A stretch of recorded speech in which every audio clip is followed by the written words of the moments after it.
designer of Pop It Ups dies for Elizabeth Craft Designs, and today I'll be teaching a tutorial on this.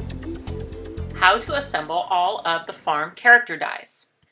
The farm characters are all pretty similar in size. They're around 2 inches wide and they vary in height, but on average about 2.5 inches tall.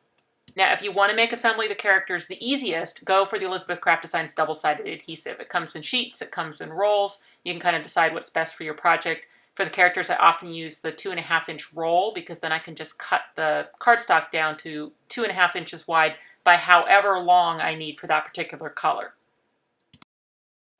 I do not typically use the double-sided adhesive on the back of whatever color I'm using for the shadow layer. So in this case, I'm using black for all 6 of the characters, and that does not have double-sided adhesive on the back of it. That way I can choose if I want to put this character on a pop-up die or have part of it hanging off somewhere. I don't have to worry about adhesive on the back. But everything else for the characters I cut with the double-sided adhesive on the back of the cardstock or paper before die cutting. Let's start with Brownie the cow. I've already die cut all of the pieces. A feature of the character dies is that there is a detail layer that fits on the shadow layer and leaves just a little bit of shadow showing around the outside. So you can see you just got to line that up and get it on there, and from there it is just a matter of putting together the little puzzle. A great tip from design team member Raquel Mason is if you don't want to mess with the little add-on hoof pieces, you can draw them on with a black pen.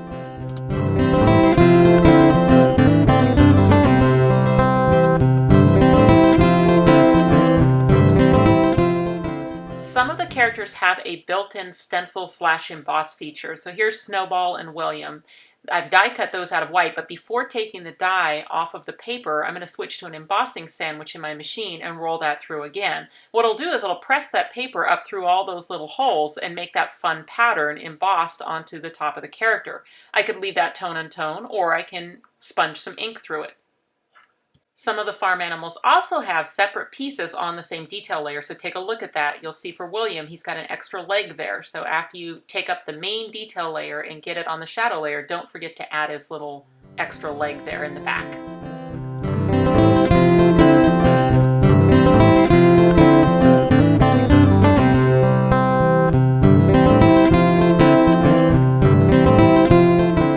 White gel pen is a great choice for highlighting the little score lines that are on William's beard and on his horns.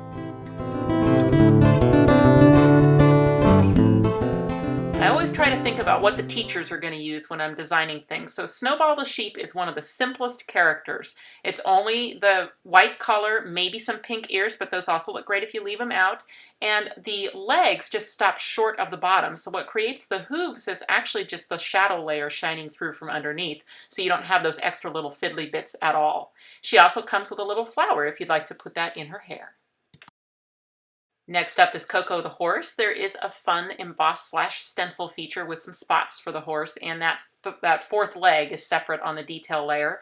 It's got the extra hoof pieces, but again, those could be drawn on with a black pen.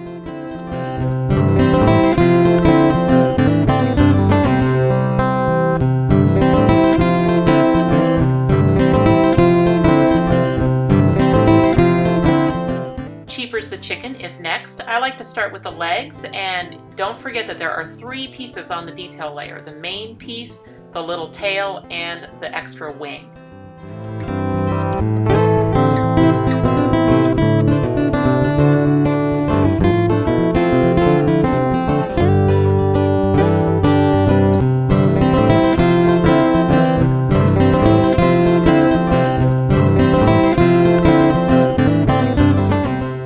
Virgil the pig is the last character I'll assemble on this video. Virgil is desperately easy. There are just a few pink pieces and some white eyeballs on a shadow layer and you are done.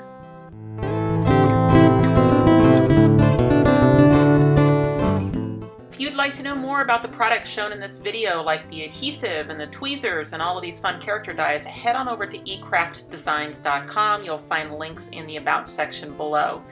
Hey Facebook users, you can like my Facebook page, Karen Burniston Designer, where you will see daily inspiration for using Pop It Ups dies. You can also find more ideas on my blog, karenburniston.com. Thanks for watching.